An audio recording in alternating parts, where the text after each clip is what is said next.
জীবন এক অদ্ভুত রহস্য, নিরাপত্তার মোড়কে জড়িয়ে থাকা এক অনিশ্চিত যাত্রা। আমরা পরিকল্পনা করি, স্বপ্ন দেখি, ভবিষ্যতের জন্য রঙিন ছবি আঁকি, কিন্তু সময়ের স্রোতে কখন কোন মোড়ে আমাদের নিয়ে যাবে তা কিন্তু কেউ জানি না। কখনো এক মুহূর্তে সব কিছু ঠিকঠাক মনে হয়, পরের মুহূর্তে কোনো অজানা ঘটনা আমাদের পথ বদলে দেয়। এই অনিশ্চয়তা হয়তো জীবনের মোহনীয় করে তোলে। যদি সব কিছু আগে থেকেই জানা থাকতো, তবে কি জীবন এত আকর্ষণীয় হতো? প্রতিটি নতুন সকাল নিয়ে আসে নতুন সম্ভাবনা, কখনো সুখ কিংবা কখনো দুঃখ।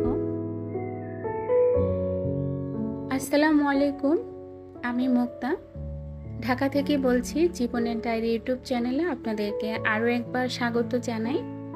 দূরে এবং কাছে, দেশ এবং দেশের বাইরে যে যেখান থেকে ভিডিওটি দেখছেন, আশা করি সবাই ভালো আছেন। আলহামদুলিল্লাহ, আমরাও বেশ ভালো আছি। সবার প্রতি শ্রদ্ধা, ভালোবাসা এবং সম্মান জানিয়ে আজকে নতুন ভিডিওটি শুরু করলাম। আমার ভিডিওটি যদি আপনাদের ভালো লাগে, আশা করি আমার সম্পূর্ণ ভিডিও জুড়ে আপনারা আমার পাশেই থাকবেন। জীবনে চলতে গেলে আপনাকে কিছু মানুষের কাছ থেকে কটু কথা শুনতেই হবে। সেই জন্য আপনি থেমে থাকলে চলবে না, কারণ কটু কথা যারা বলবে তাদের কাজই কটু কথা বলা, মানুষকে ছোট করে কথা বলা এবং মানুষের সম্পর্কে সমালোচনা করা।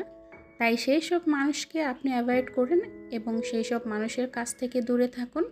নিজেকে আড়াল করে রাখুন। হাজব্যান্ডের ইনকাম কম কিংবা বেশি, সেটা নিয়ে লজ্জা নয়, বরং গর্ব করুন।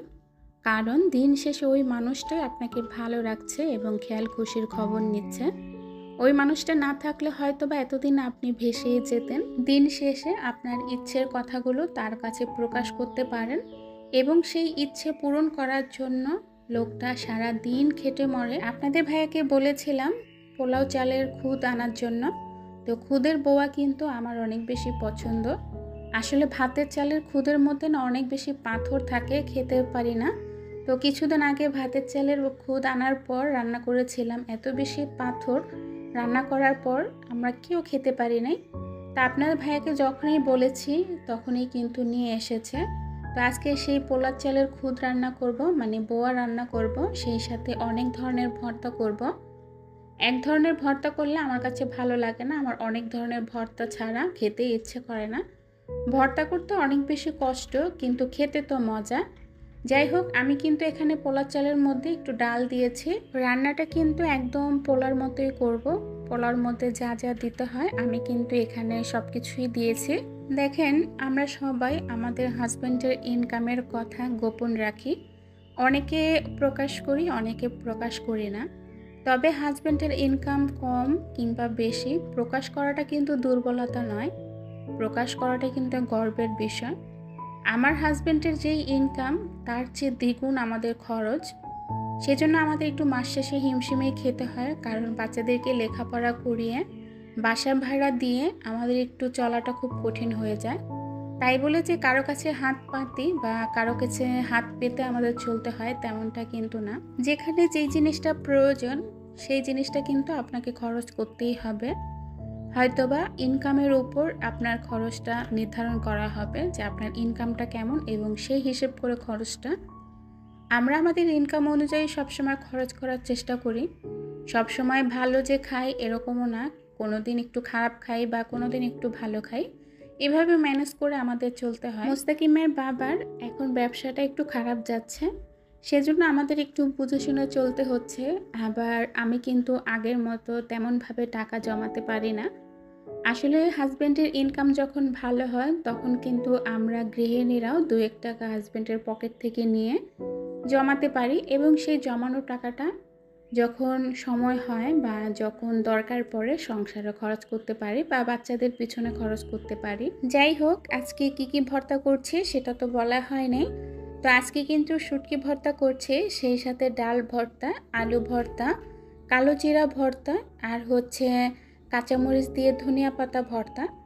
প্রথমে কিন্তু শুটকি ভর্তাটা করে নিলাম, তারপরে ধনিয়া পাতা ভর্তা করব, তারপরে কালো জিরা ভর্তা করব, তারপরে হাতে মাখিয়ে আলু ভর্তা আর হচ্ছে ডাল ভর্তা করব। আমি যেই দিন ভর্তাগুলো করেছিলাম সেই দিন কিন্তু আকাশটা অনেক বেশি পরিষ্কার ছিল এবং ঝলমলে রোদ ছিল।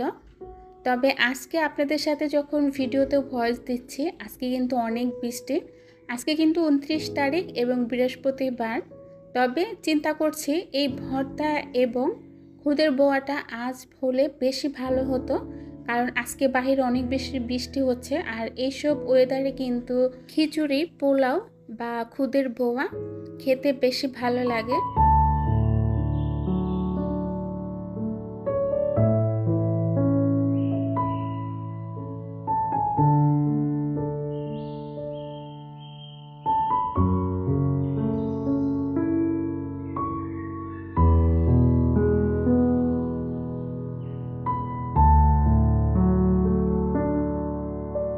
এই যে ভর্তাটা বানাচ্ছি, এই ভর্তাটাই কিন্তু কেউ শখ করে খায়, আবার কেউ অভাবে পড়ে খায়।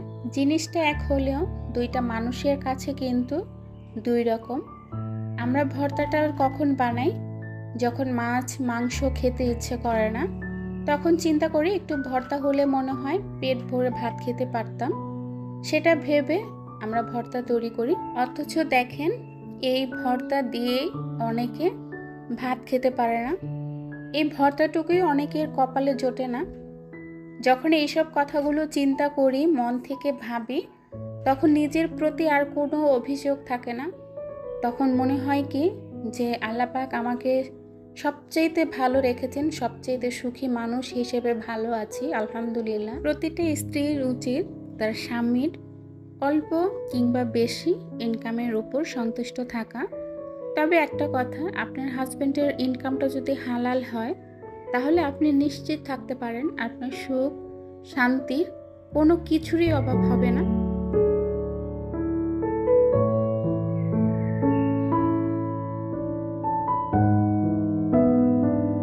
পাটায় বানানো ভর্তাগুলো কিন্তু হয়ে গিয়েছে। এখন আমি হাতে মেখে ভর্তা করব। হাতে মেখে আলু ভর্তা আর ডাল ভর্তা, সেজন্য আমি পেঁয়াজটা হালকা করে ভেজে নিয়েছি। আর এই ভর্তার মধ্যে কিন্তু আমি একটু আচারের তেল দিব। আজকে সবগুলো ভর্তার মধ্যে একটু মরিচের পরিমাণটা কম দিয়েছি। আমি কিন্তু এর চেয়েও বেশি মরিচ দিয়ে ভর্তা তৈরি করি। যেহেতু ভর্তা একটু মরিচ কম দিয়েছি, সেজন্য আলাদাভাবে একটা মরিচের ভর্তা বানিয়েছিলাম। কিছুদিন আগে আপনাদের ভাইয়ার শরীরটা অনেক বেশি অসুস্থ ছিল, পেট খারাপ ছিল। তো উনি তো ভর্তা খেতে পারবে না, ওনার জন্য রাতে একটা তরকারি রান্না করব। সেই সাথে মোস্তাকিমও তো ভর্তা খাবে না। এখন আপাতত মোস্তাকিমের জন্য দুপুরে আমি ডিম ভাজি করেছি, আর রাতে কোনো একটা মাছের তরকারি রান্না করব। আমার মেয়ে আমি ভর্তা হলে খেতে পারি, আমাদের কোনো সমস্যা নাই। তো তারা বাপ ছেলে অন্যরকম, তাদের মাছের তরকারি না হলে তারা ভাতেই খেতে পারে না। এতগুলা ভর্তার মধ্যে আমার কিন্তু আলু ভর্তাটা অনেক বেশি পছন্দ। আমি যদি কাউকে আলু ভর্তা বানাতে দেখি, আমার না অনেক বেশি খেতে ইচ্ছে করে। আর আলু ভর্তা এই যে একদম খালি খেতে অনেক বেশি ভালো লাগে, হাতে নিয়ে খালি খেতে, ভাত ছাড়া। তো যাই হোক, আজকে এখানে আলু ভর্তা, ডাল ভর্তা, কালো জিরা ভর্তা, শুটকি ভর্তা আর ধনিয়া পাতা দিয়ে মরিচ ভর্তা। তো এই ভর্তার মধ্যে আপনাদের কোন ভর্তাটা বেশি পছন্দ অবশ্যই কমেন্টসে জানাবেন। তো ভর্তা বানানোর শেষে আমি কিন্তু পাটায় মেখে বরাবরই ভাত খাই, কখন আপনাদের সাথে শেয়ার করা হয় না। তো আজকে পাটায় মেখে ভাত খাচ্ছি, ভাবলাম আপনাদের সাথেও শেয়ার করি। মোস্তাকিমকে বললাম তুমি খাবে, তো বলল তুমি মাখো তারপরে খাবো। ও তো সচরাচর খায় না ভর্তা দিয়ে, তো আজকে দেখলাম যে ও এক লোকমা খেলো। আর এক লোকমা খেয়ে ওর এত পরিমাণ ঝাল লেগেছে, ও কিন্তু আর খায় নাই। তো সোহানা বাসায় নেয়, আমি আর মোস্তাকিম এখন আপাতত। সোহানা আসতে আসতে অনেকটা সময় লাগবে, আর এর মধ্যে কিন্তু আমার ভর্তা এবং সংসারের বাকি কাজকর্মগুলো সব হয়ে যাবে। ভর্তা বানিয়ে পটল ভাজলাম, আর পটল ভাজা গরম না হলে তো খেতে ভাল লাগবে না। এর মধ্যে কিন্তু খুদের বোয়াটাও রান্না হয়ে গিয়েছে। ভর্তা বানানোর মাঝখানেও কিন্তু আমি খুদের বোয়াটা অনেকবার এসে দেখেছি, নাড়াচাড়া দিয়েছি। আসলে পোলার চাল দিয়ে যেহেতু রান্না করেছি, এটা তো রান্না হতে বেশি সময় লাগে না, একদম পোলাও রান্না হতে যতটুকু সময় ঠিক ততটুকু সময় লেগেছে। আর এটা কিন্তু খুব সুন্দর রান্না হয়ে গিয়েছে। সোহানা চলে এসেছে, এরই মধ্যে আমি সব কাজকর্ম শেষ করে এখন আমরা খেতে বসেছি। মোস্তাকিম কিন্তু আমাদের আগেই খেয়ে ফেলেছে, কারণ ওর তো অনেক বেশি ক্ষুধা লাগে, ও আমাদের সাথে একদমই ভাত খেতে পারে না। আমরা যেহেতু কাজকর্ম করে খাই তাই দেরি হয়ে যায়, তো সবসময় আগেই সবসময় খেয়ে ফেলে। তো যাই হোক, এখানে আমরা মা মেয়ে মিলে খাবো আর ভর্তা দিয়ে খাচ্ছি। অনেক বেশি মজা হয়েছিল, খুব বেশি ভালো লেগেছে খেতে। যারা আমার ভিডিওগুলো সবসময় দেখেন তারা অন্তত আমার লাইফস্টাইল সম্বন্ধে কিছু না কিছু ধারণা অবশ্যই হয়েছে।